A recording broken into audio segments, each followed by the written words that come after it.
untuk husnul khatimah hana mengucap dua kalimah syahadat. Itu salah satu contoh, adalah salah satu cara meninggal husnul khatimah apabila sempat mengucap dua kalimah syahadat.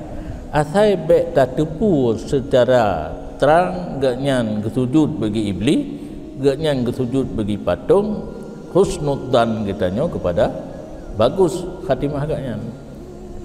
Kena teruk iblis kan, ijak meyan dia sujud nak tekalan gebedah buat sakit, yang kesujud kesemayangkan berarti kesujud ke iblis, berarti gak nyangka sakratul maut nyan benar tanda-tanda baru jita kun gak nyan su'ul khatimah. Jadi mengucap dua kalimah syahadah salah satu pertanda, karena bahawa talqin sendiri kan hanggebi kun